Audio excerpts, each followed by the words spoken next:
মূলত হচ্ছে আমাদের বহুভাষা সন্ধ্যা কেন্দ্রিক একটা আলোচনা ছিল। আমি ওই রমনার ওই পাশে গেট দিয়ে নেমে আমি হচ্ছে ভিতরে ঢুকছিলাম আলোচনা করব, কিন্তু দেখা গেছে যে ওই পরিস্থিতিতে ভিতরে হয়তো রেড চলমান ছিল, সবাই দৌড়াদৌড়ি করতেছিল। আমরা ভাবছি যে এর মাঝখানে এখানে আলোচনার পরিস্থিতি নাই, আমরা বের হয়ে যাব। বের হওয়ার সময় রাস্তার মাঝখানে দেখলাম যে কয়েকজনকে সন্দেহভাজন হিসেবে চিহ্নিত করে তারা হয়তো তাদের যে চলমান যে কাজ সেটা করছিল। তো হুট করে আমাদেরকে বসে, "এই তোরা কারা?" আমাদের ন্যায় নেওয়ার পর মানে একজন মানুষকে আপনি চেক করতেই পারেন আপনি যদি করেন, কিন্তু তাদের আগ্রাসী যে চরিত্রটা ছিল, যে আমি অপরাধী কিনা তা প্রমাণিত হওয়ার আগেই আমার উপরে, আমার এবং আমার সাথে আরেক বন্ধু ছিল, দুজনকে লিটারালি ওইভাবেই চার্জ করা হয় অ্যাসল্টের মতো।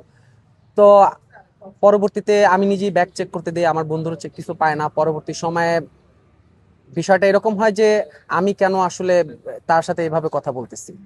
হ্যাঁ, এই কথা চলাকালীন অবস্থায় আমি তো আমার গণতান্ত্রিক অধিকার চর্চা করতেই পারি যে কেন আমাকে থামানো হয়েছে, বা আমাকে চেক করার পর কিছু পাইলো না। এর পরবর্তীতে দেখা গেছে যে পরবর্তীতে কিন্তু আমার উপর আঘাতটা হানা হয়েছে। এরপর আমাদের হাত করা পর্যন্ত পড়ানো হয়েছে। এরপরে থানার ভিতরে নিয়ে যাওয়া হয়। থানার ভিতরে আমাদের কোনো যে কোনো নির্যাতন বা এরকম কিছু হয় নাই। বাট থানায় যাওয়ার পর 1 থেকে 1.5 ঘন্টা আমাকে কোনো ফোন ফোন করতে দেওয়া হয় নাই যে আমি যেখানে আসি আমি কাউকে যে জানাবো। বারবার বলা হয়েছে দেওয়া হবে দেওয়া হবে, বাট 1 থেকে 1.5 ঘন্টা কারোর সাথে যোগাযোগ করতে দেওয়া হয়নি।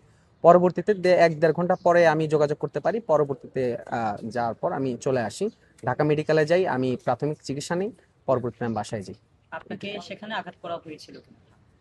না, থানার ভিতরে কোনো আঘাত বা এরকম কিছু হয় না। নাই ভাই, একটা প্রশ্ন রাখি, সেটা হচ্ছে যে আপনাকে যেহেতু গতকালকে আপনার কোনো প্রমাণ পাওয়া যায়নি, মানে সংশ্লিষ্ট কোনো প্রমাণ পাওয়া যায়নি, সেক্ষেত্রে সামাজিক যোগাযোগ মাধ্যমে আপনাকে যেভাবে ফ্রেমিং করা হচ্ছে, এটা আসলে আপনি আপনার জীবনের একটা হুমকি অনুভব করছে কিনা, এবং আপনার যে সাধারণ জীবনটাকে আসলে একটা ব্যাঘাত হচ্ছে, এটা প্রভাবিত করছে? কিরকম ফ্রেমিং, মানে 2 ধরনের ফ্রেমিং এক? হ্যাঁ, বলা হচ্ছে যে আপনি আসলে ওইখানে গাঁজা নিয়ে ঢুকেছেন, যার কারণে আপনাকে ধরা হয়েছে। মানে এটা তো বিভিন্ন ধরনের ফ্রেমিং করা হচ্ছে, এটা এই বিষয়ে আপনি কি বলবেন? না, এটা নিয়ে তো বলার কিছু না, এটা তো প্রমাণ। পুলিশ ওখানে ছিল। আপনি এটার তদন্ত করতে গেলে তদন্ত কমিটি করা হবে। আপনারা চাইলে ডিসো মাসুদের সাথেও কথা বলতে পারেন যে আসলে কি পরিস্থিতি ছিল।